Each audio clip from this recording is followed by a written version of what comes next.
Back to life lessons from the Srimad Bhagavatam. It's great to be back after a month's pause while I was away in Sri Vrindavan Dham for Kartik.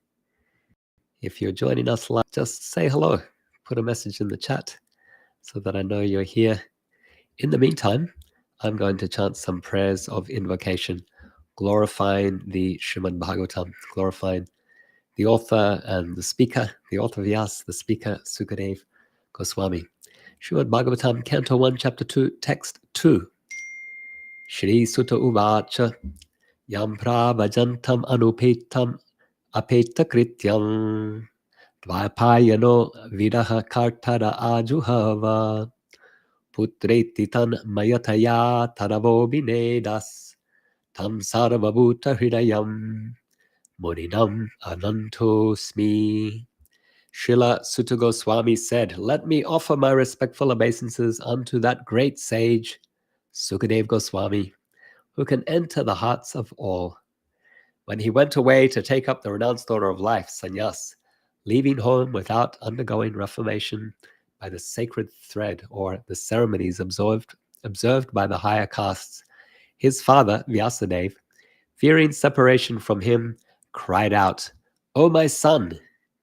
Indeed, only the trees which were absorbed in the same feelings of separation echoed in response to the aggrieved father." I'll read one more verse, and then we'll start our class. Canto 1, Chapter 2, Text 3.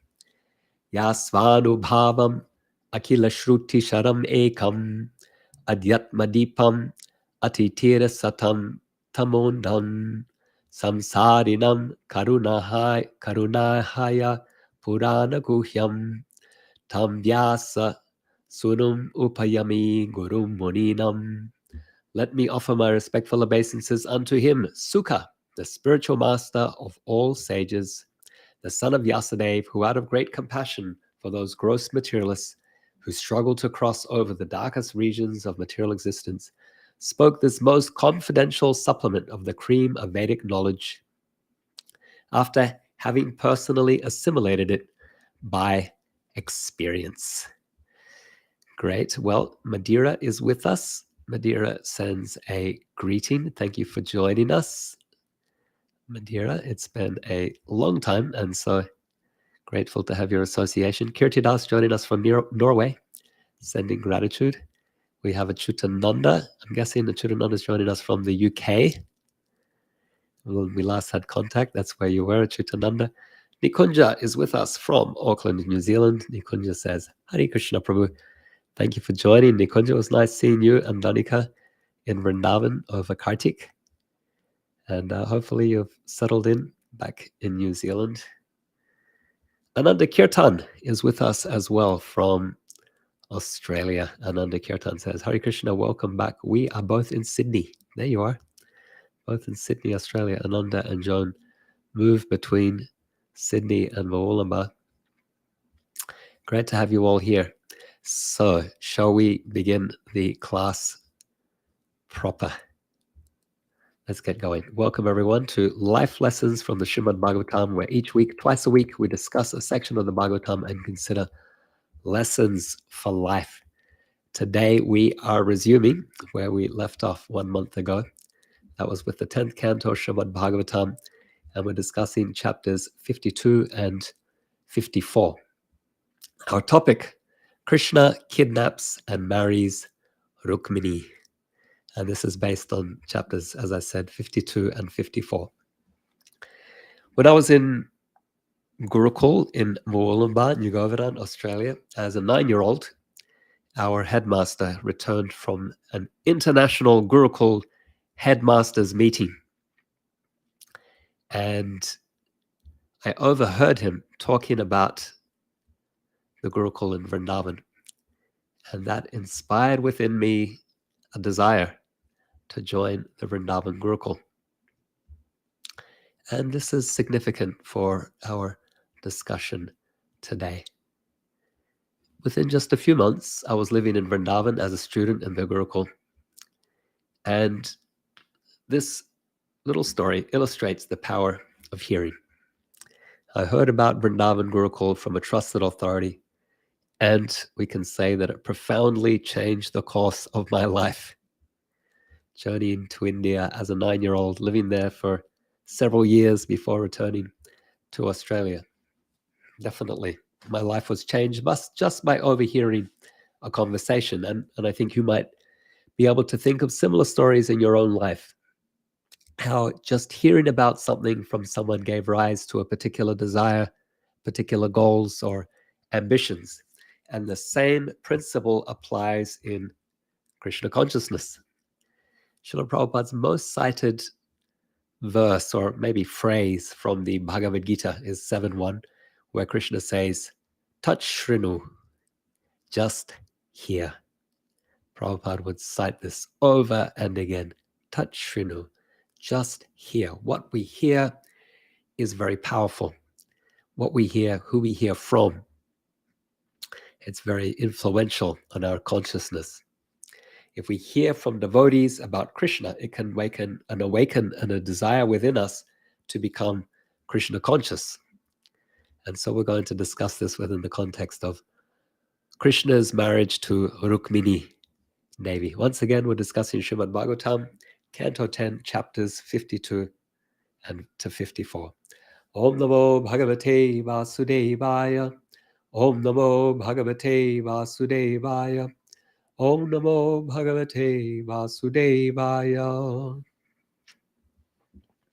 We're going to discuss this under 3 headings. First, Rukmini's message to Krishna, based on chapter 52, verses 16 to 44. Our next section will be Kidnapping Princess Rukmini, chapter 53, the whole chapter, verses 1 to 57. And then Rukmini and Krishna marry, chapter 54, the whole chapter, verses 1 through to 60. So this is a summary, of course. You can read further yourself for more details. Rukmini's message. Rukmini, she's the daughter of Bhishmaka. He was the king of a city or kingdom called Vidarbha.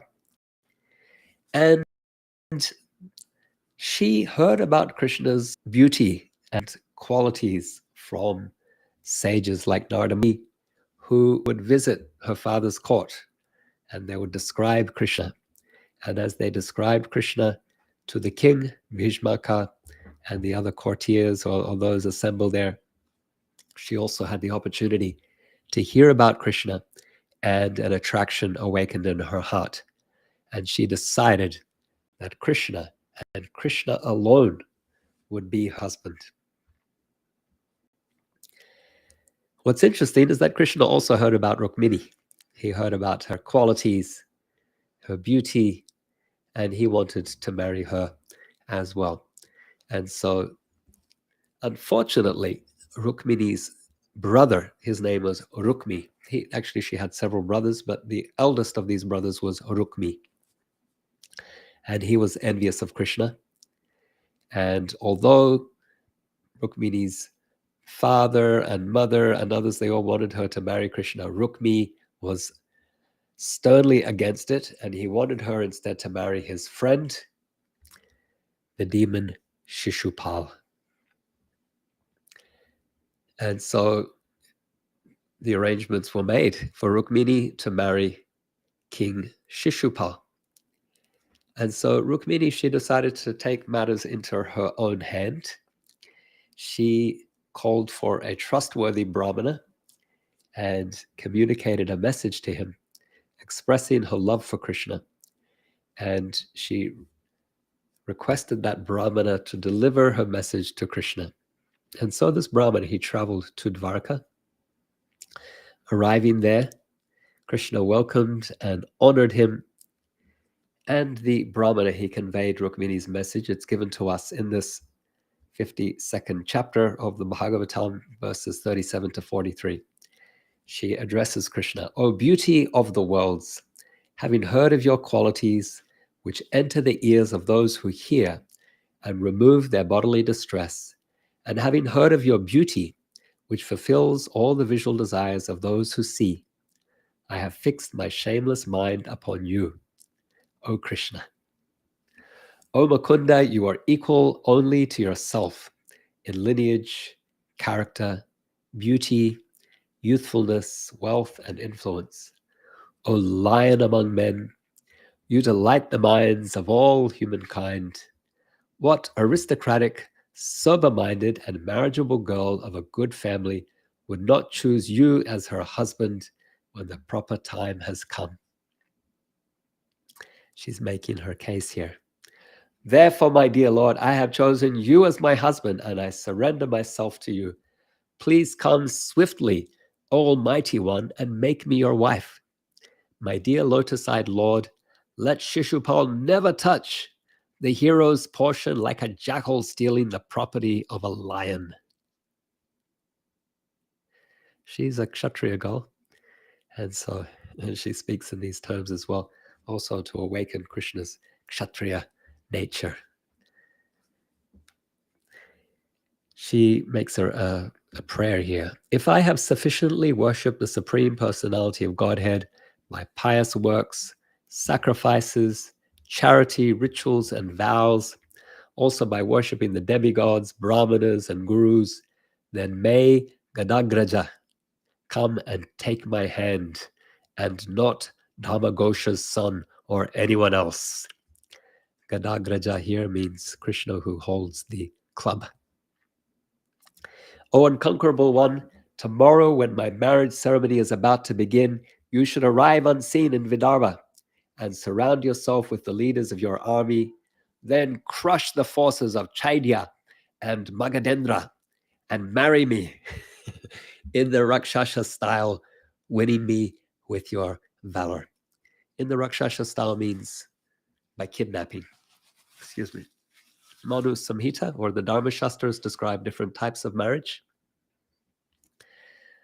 Brahma is where where a qualified boy will approach the parents of a qualified girl. Then there's another, I'm forgetting the title. That's where the parents of a qualified girl will approach a qualified boy. And then there's Deva. Deva is mutual consent.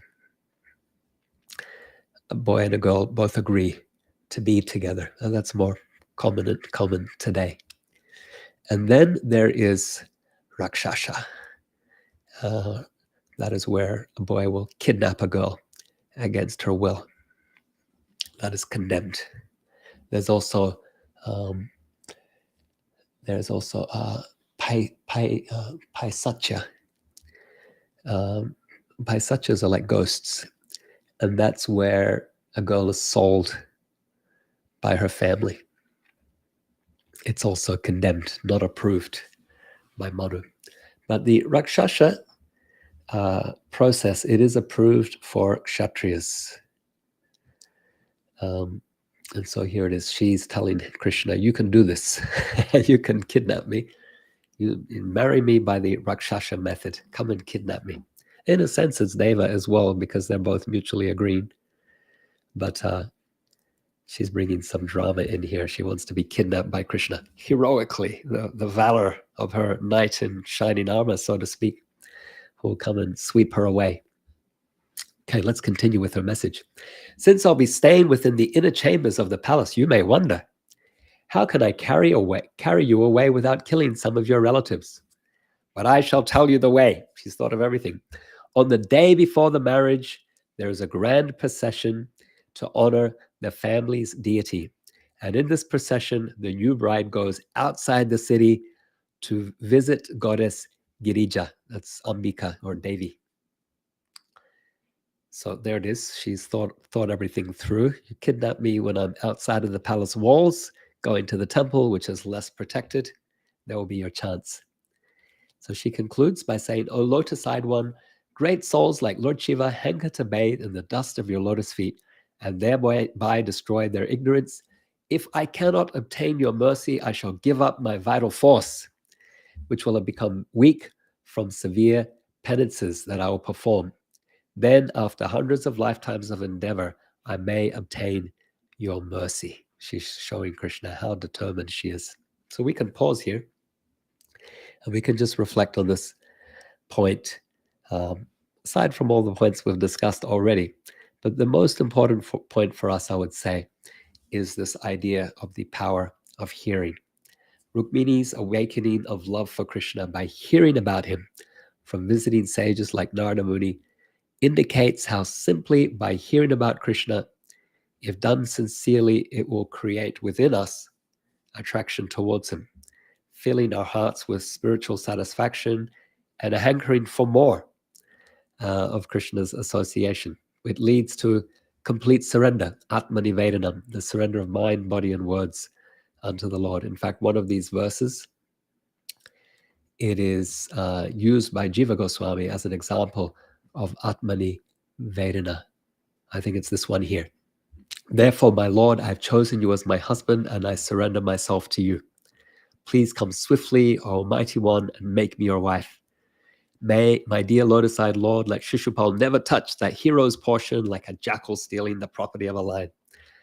Jiva Goswami, in his Bhakti Sandarbha, he cites that verse as an example of full surrender, mind, body, and words. Up from the 9 processes of bhakti, that's the example of full surrender that Jiva Goswami cites.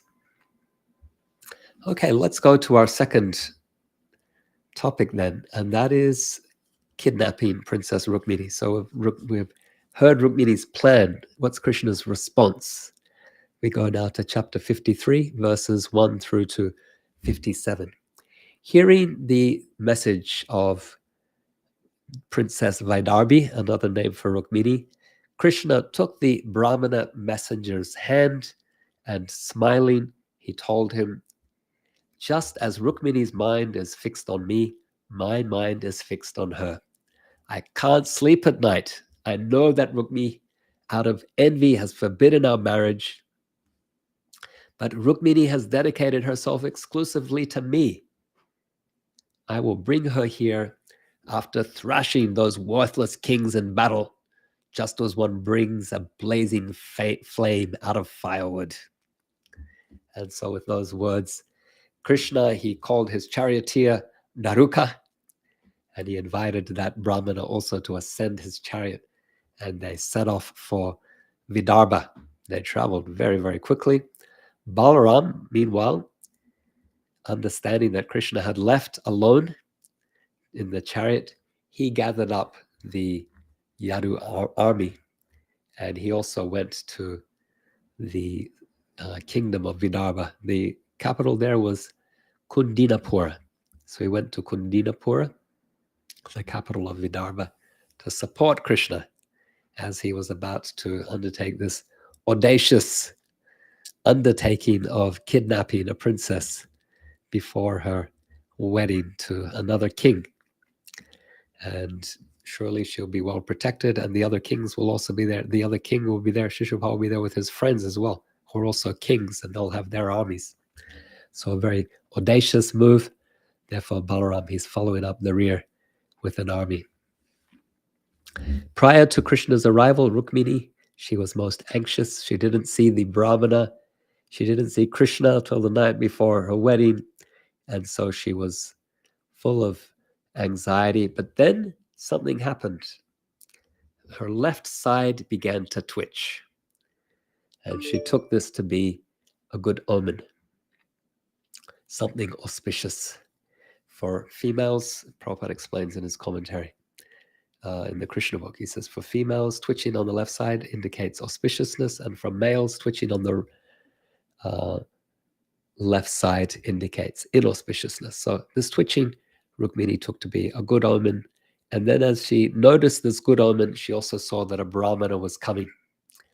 And he would have news of Krishna, and indeed he did.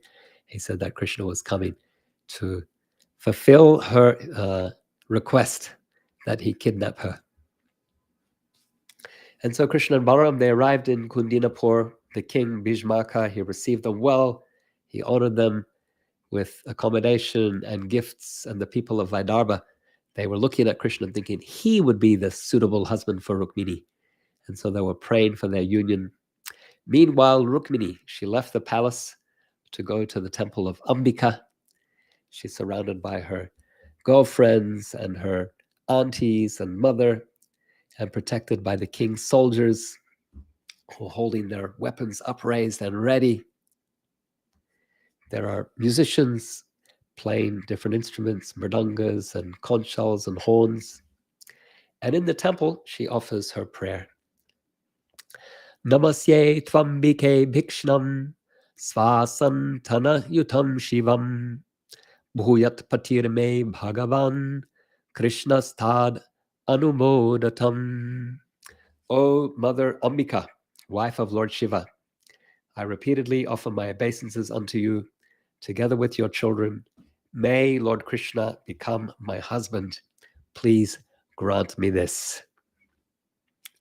This reminds us of the prayer that the gopis offered to Katyayani. In fact, right now is the month of Katyayani Vrata.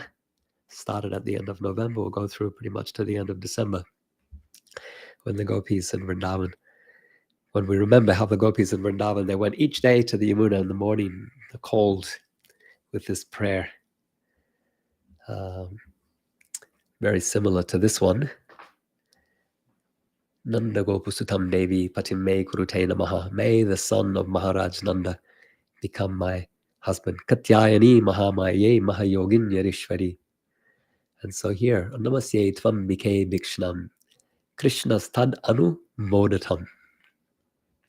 With this prayer, she left the temple and walked in slow, deliberate steps, looking here and there, where is Krishna, until she noticed him.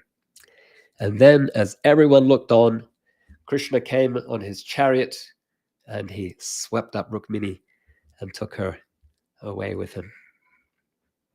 So we can pause here and just appreciate Krishna's reciprocation. Krishna's response to Rukmini's message was that he agreed to kidnap her on her wedding day. And this demonstrates how Krishna reciprocates with his devotees according to how the devotee approaches him. Rukmini approached Krishna with this plan, this wild plan, that he would kidnap her on her wedding day. And she took action. She sent a brahmana to tell Krishna of this plan, of this scheme to get his involvement. And so there's a nice demonstration here that if we take one step to Krishna, he will take 1,000 steps towards us. We need to show Krishna our eagerness and our readiness to surrender to him, to serve him. And when we do, then he'll reciprocate by going so much further. But we need to show him that we're interested and that we're eager. And Rukmini shows this to us or demonstrates this in a most wonderful way. So what happened? Let's go to our last section, chapter 54, verses 1 through to 60. Krishna has swept Rukmini away on his chariot, and the envious kings, including Jarasandha, they pursue Krishna. Rukmini, meanwhile, she's on the chariot. She's quite afraid. There's all these arrows and spears flying here and there as these kings give chase to Krishna. But Krishna encourages her, tells her not to be afraid, not to worry. Meanwhile, Balaram, he is there with the Yadava army, and he annihilates the opposing forces. And so the enemy kings, including headed by Jarasandha, remember Jarasandha, that character who attacked Krishna and Balaram 18 times in Mathura. So again, he's attacking Krishna, but he's withdrawn. And he consoles Shishupal when they returned to the kingdom. He told Shishupal, "No, your time is not now. I also attacked Krishna and Balaram 18 times. On 17 times, I wasn't successful. It just wasn't my time. I didn't have the luck. But on the 18th time, I was successful. I chased them away and they fled. And so your luck will also come. It's just not right now." Rukmi, he could not be consoled. He took a vow that he would not return to Kundina until Krishna had been destroyed and Rukmini rescued. And so with that, he set off again with his army. He struck Krishna with arrows and demanded Rukmini's release. Krishna, he broke all of Rukmini's weapons to pieces, and then he raised his sword to kill Rukmini, but a sister's love, Rukmini interceded. She pleaded for the release of her brother. She pleaded for her brother's life. And so Krishna, he didn't kill Rukmini. Instead, he had him tied up and he gave him a haircut. John might like this. There you are, John. So Krishna gave Rukmini a haircut. He just cut off random bits of hair from his head and from his mustache, and yeah, made him look quite odd. And so for a Kshatriya, that kind of humiliation is in fact worse than death. And as Krishna was giving Rukmini this haircut, Balaram appeared on the site and he saw how distressed Rukmini was. And so he chastised Krishna. He said, you can't treat him like this. He's now your brother-in-law. He's a family member. You have to treat him well. And he did this to pacify Rukmini. And so Balaram had Krishna untie Rukmini and set him free. He walked away with his head hanging in shame. He had made that vow that he wouldn't return to Kundina unless he killed Krishna and freed Rukmini. He wasn't able to uphold that. So what he did was he in fact stayed in that very place and constructed a new city that he stayed in and maintained, and he never returned to the capital because of not being able to keep that vow. Meanwhile, Krishna, he took Rukmini triumphantly to Dwaraka, where he married her, and Rukmini was the first of Krishna's queens. He later married many others. 8 of them are principal, and then after Narakasura, after Krishna defeated or killed Narakasura, there were 16,100 princesses that had been locked up by him.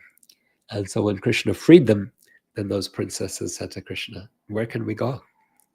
We've been kept by this demon in his home. Nobody will take us now. We have nowhere to go. Please accept us. And so Krishna, he's so kind, he's so merciful that he told those princesses, don't worry, I'll give you shelter. And so he married all of them as well. But Rukmini, she is the principal queen in Dwaraka. And to this day in India, there are many temples to Rukmini Krishna, including in Pandapur, in Maharashtra, a very famous temple of Vittal. Behind him is Rukmini Devi, his queen. So we can reflect on some life lessons. Lesson here is about, well, Rukmini, he's attempting to fight with and defeat Krishna. Shows how the demoniac mentality wants to compete with Krishna, even though there's no competition. None of us can desist, can overcome Krishna's will. When he wants to do something, yeah, we cannot resist that. Who can desist if Krishna wants to achieve something, and who can achieve anything if Krishna doesn't sanction it? But the demons they don't want to recognize this. They see Krishna as a competitor. So to sum up, today we've been discussing 10th canto of the Bhagavatam, chapters 52 to 54, concerning Krishna's kidnapping Rukmini. We can sum up with a prayer. Beloved Krishna, in the echo of narrated tales of your pastimes, Rukmini found the melody that ignited an unquenchable yearning for you. Oh, how the simple act of listening from your devotees becomes the beacon illuminating the path to your divine love. A soul awakened to your glory, then, through transcendental sound, finds solace, surrendering every fiber of their being. Their spirit dances in resonance with your eternal symphony. Rukmini's clandestine plan led you, O Krishna, to kidnap her from the gates of her family temple, a testament to your boundless love. Your response to her call echoes the sacred law of your loving reciprocation with those who approach you. With every fervent step we take towards you, your divine feet traverse 1,000-fold to meet us. May we learn in this dance of devotion the beauty of a reciprocating heart, where your love mirrors our yearning and grants solace in loving relations. Amidst the sacred union of Rukmini and Krishna, the shadows of mortal folly are seen. Rukmi, in his misguided pride, attempts to arrange for Shishupal to rival you, the invincible. Oh, the folly of mortals who dare to challenge you, the supreme. Who can stand against the currents of your will, O Krishna? May we, like Rukmini, find the resonance of our hearts through the melodies of devotion that flow from your devotees. Let our steps lead you. Let our steps towards you be firm, knowing that in our pursuit, your steps ever hasten to meet us. And in this journey, let us heed the wisdom woven within these sacred descriptions, where the power of hearing, the law of reciprocation, and the folly of challenging you stand as eternal guideposts along the path of your divine embrace. So once again, it's great to be back with you all. Thank you for joining this class today after a 1-month-long pause. Let me greet some of you who arrived after I started speaking. We have Harinam Dayasinduji joining us from Sydney, Australia. Harinam was also with us in Vrindavan, so thank you so much for coming, Harinam. Harinam journeyed to Vrindavan and he played Mridanga for me in many kirtans that we had there. Hopefully you've recovered from your jet lag, Harinam. It's taken me a little while. Janava Mata with us from Dunedin, South Island, New Zealand says, welcome back, Prabhu. We missed you. Gaura Bhaktavinda Ki Jai. Thank you, Janava Mata. Great to be back in your association. Jambavati in Sydney says, Hari Hari. Thank you for being with us, Jambavati. Hope all is well with you and your family. Gaurachandra joining us from New Zealand says, Hare Krishna Prabhuji, Dandavat Pranam. Welcome back. Thank you, Gaurachandra. Hey, Vishwambar is with us from Sri Dham Mayapur, says Jai Vrindavan. Great to have you with us, Vishwambar. I haven't had, when I last saw you was in Rishikesh in May. So hopefully I'll see you, not May, March. Hopefully I'll see you again in the coming Rishikesh Kirtan Festival. I remember taking Prasadam together. Very fond memories. Thank you for being here, Vishwambara. Okay, so Gauri Das, reminding us of devotees in Ukraine, says, Hare Krishna. I'm guessing maybe that's Prabhu. At the end, I can't really read Cyrillic. Someone can correct me. But thank you so much, Gauri Ji, for joining us here and reminding us to keep the Ukrainian devotees in our minds and hearts. Difficult situation there for all of you. Shyama Bihari is with us. Thank you for joining, sending gratitude. Joan is here, joining us from Sydney, Australia. Joan, what did you think of Krishna's haircut for Rukmi? Joan knows why. Sundarananda Gopal, it was wonderful to have your association in Vrindavan as well. Brief, but much appreciated. So yeah, thank you for being here.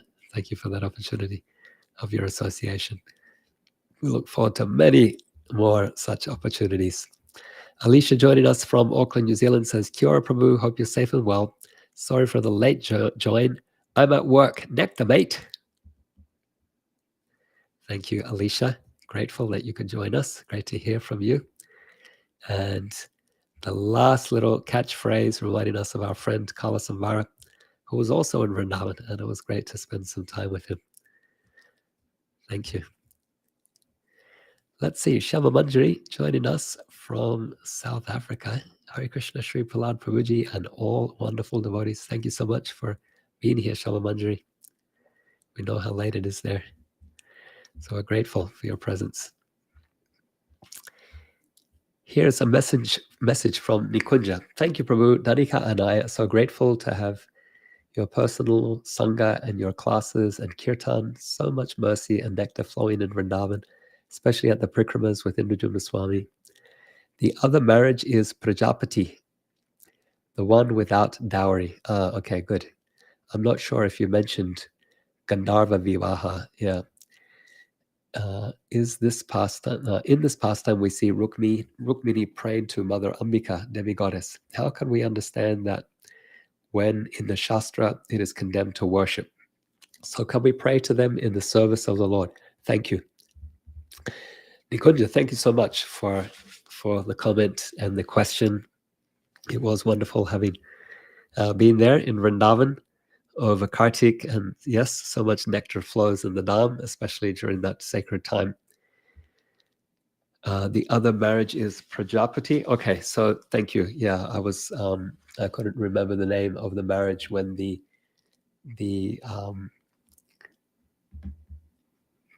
second, when the boy's parents approach the parents of a qualified girl. So it's called Prajapati. And it is done without dowry. Good. And then the Gandharva. So Deva is Deva and Gandharva. Yeah. So there are different types of marriage. Gandharva is in the marriage ceremony when there is an exchange of garlands at the very beginning. That's the Gandharva rite. And why is it done at the beginning of the marriage? Because technically the marriage doesn't end until the Saptapadigamana, the 7 steps are taken, which happens at the end. But before then, there's all kinds of touching hands and touching hearts and other things that are going on. And so the Vedic marriage ceremony deals with that, like how can unmarried boy and girl be associated or touching and so on. So the Vedic marriage ceremony deals with that by having a Gandharva rite at the very beginning. As soon as the bride arrives, she comes with a garland and she garlands the groom, who then garlands her, and there's an exchange of garlands, and that's the Gandharva rite. That exchange of garlands is how the Gandharvas marry. And so from that moment, then they are married according to the Gandharva rite, and the marriage ceremony can continue with all those different rituals, and then it is formalized at the end with the Saptapadi Gamana. Also built into the marriage ceremony is where the girl's parents will ask the groom, will you marry my daughter? And so that elevates it to the what is considered a very high class type of marriage, where the Brahma rite, where the girl's parents will ask a qualified boy to accept their daughter's hand in marriage. And so these different rites are actually built in to the marriage ceremony ritual that we perform.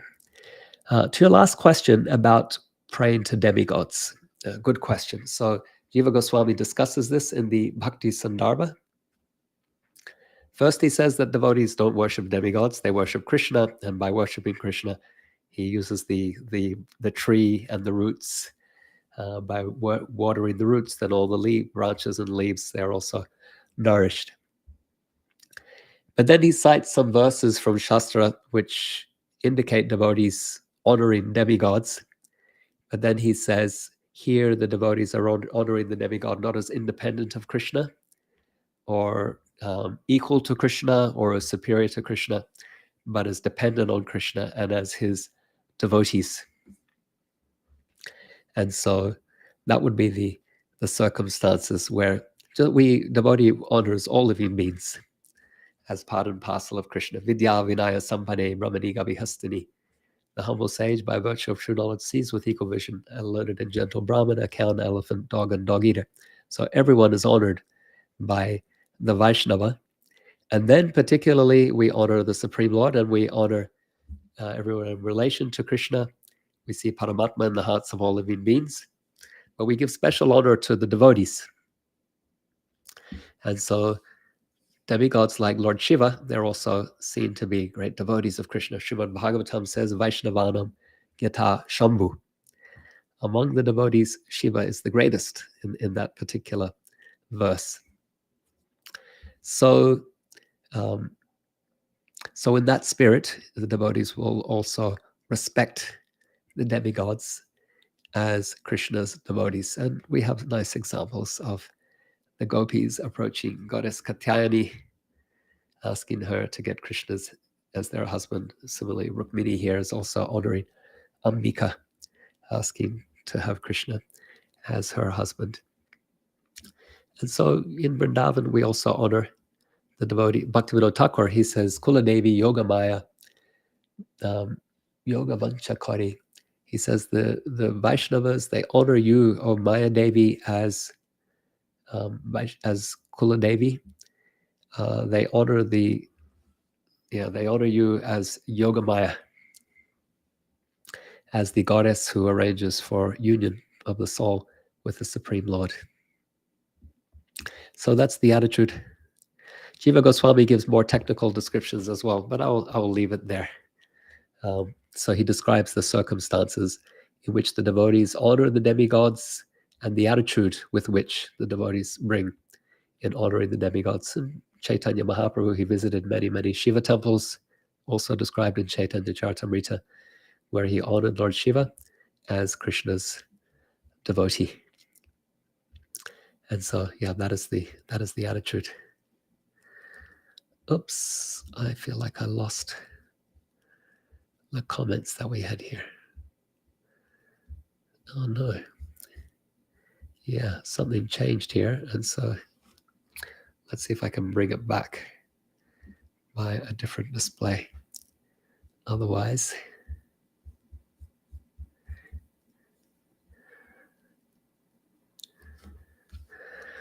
let's see here. Okay, I've come over to Facebook and I can see some of the comments. 25. Yeah, but we got to get this open. Forgive me here.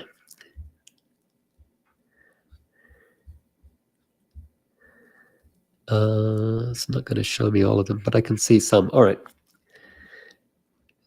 So Jambavati has a question. Jadavamata has a question. One question: we know the power of hearing, and we hear so much, but why doesn't it have the same impact that it does for devotees like Rukmini Devi and others, who seem immediately transformed and deeply connected to the Lord?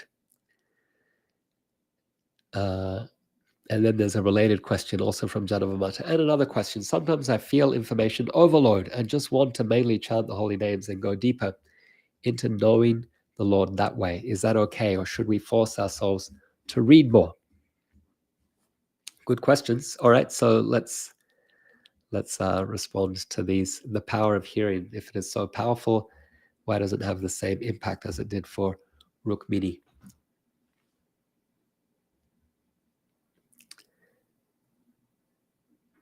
We are all impacted by hearing. It's just a matter of also our taste for what we want to hear, or what we have the taste for hearing. And so the impact will be based on our conditioning, or what we find attractive. It will also be based on who we're hearing from, the value that we give to them, the authority that we give to them. And so, yeah, what we pay attention to will be will have a strong impact on the effects of hearing. That said, the power of hearing the holy name is such that it can penetrate through our conditioning. And so just being exposed to it, even if the effect is not seen there immediately, it'll come. It'll happen one way or another. There will be some kind of gradual purification of the heart and a gradual transformation. And so we just expose ourselves to it. Even if we're not seeing the effect, we'll continue to expose ourselves, and then it'll come.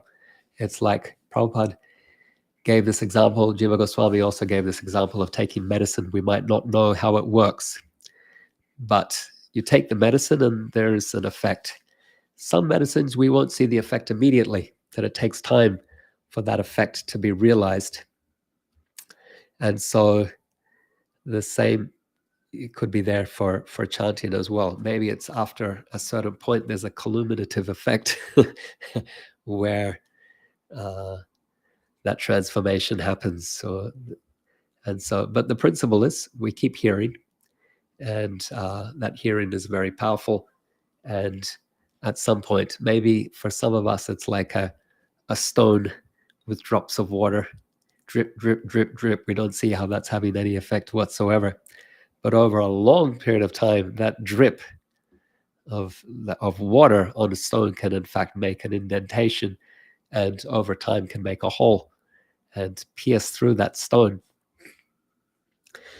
So with our hearts, if our hearts are very much encased by layers and layers of conditioning, hardened by layers of material conditioning, it might be that more time is needed for the power of that transcendental sound to penetrate. But it can happen quickly or it can happen slowly. It depends also on past services or sukriti or mercy as well. Sometimes, even though the covering is very, very thick and very hard, because of some past mercy received, when that hearing takes place, then suddenly there is a massive effect, and the transformation is immediate. There's a picking up from where we left off previously. And so, yeah, there are different factors that are involved here. But for us, the principle is to have faith that hearing is very powerful. Hearing from qualified people is even more powerful. Hearing with faith is even more powerful. So try to hear in good association, and then try to cultivate the faith that will make us amenable or more likely that hearing will have effect. And part of it is to pay attention as well. That's Rukmini's making her efforts to reach out to Krishna and make a plan for Krishna to come to her. And so Shravanam, Kirtanam, and then Smaranam, remembering. If we hear and then we chant and then we remember to pay attention, we remember the name, but we can chant or we can hear, but our mind will be wandering. Our ears have the sound going in, our voices are making sound, but our mind is somewhere else. We're not remembering to be present to the holy name. And so the effect won't be as fast when that's the case. So yeah, there are techniques that we can employ to ensure that the hearing is more impactful, which is what you're asking. Thank you for the question, as always. And then another question from Janavamata. Sometimes I feel information overload. I just want to mainly chant the holy names and go deeper into knowing that the Lord in that way. Is that okay? Or should we force ourselves to read more?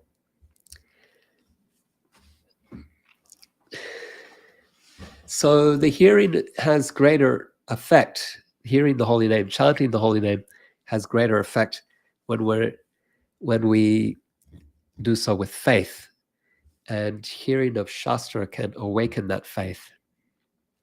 The holy name itself can awaken the faith. I know so many examples of that. People just hear the chanting and decide to surrender to Krishna. But hearing the philosophy enables us to hear in a way that is offenseless. Let me explain. We have the Nasanama Aparads. We have the 10 offenses against the holy name. One is to consider the demigods like Lord Shiva or Rama to be equal to Krishna, or another is to think of the holy name or chanting as another pious ritual, or another is to think that the Vedic teachings are somehow exaggerated, or the descriptions within the Vedas are exaggerated. Another is to make offenses to Vaishnavas. So all of these deviations or offenses to the name, if you think about them, they are philosophical. So if your philosophical understanding is not correct or proper, then you're more likely to be committing namaparad.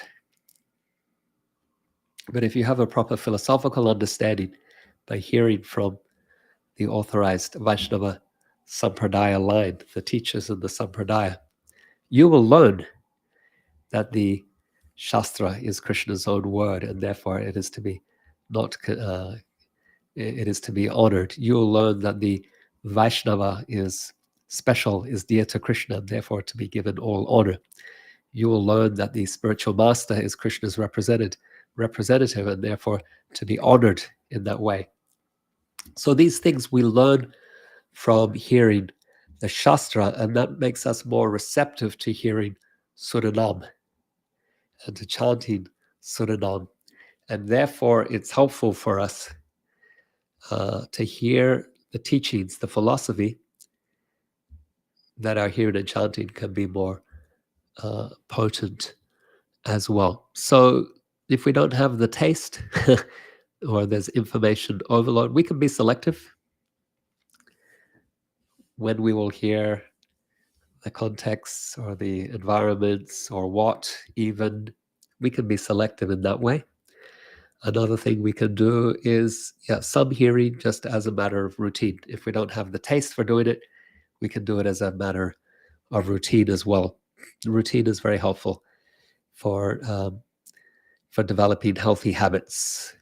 Maybe we don't like to exercise, but if we have a routine to do some exercise each day or each week, we create a healthy habit. And then in taste, we come to appreciate the benefit of that exercise. And so setting up good routines, even for things that we don't necessarily like, can be a good way of disciplining ourselves and achieving at a higher level, living a more pure and sattvic existence. And then, if our taste is more for just chanting the name, we can just do some philosophical reading or hearing as a routine, and then focus on the activity that we find more tasty, more attractive. Last comment from Janava, well, maybe not last, but another, says here, it's easy for the crazy mind to say, oh, that's nice, these pastimes, but it happened so long ago. How does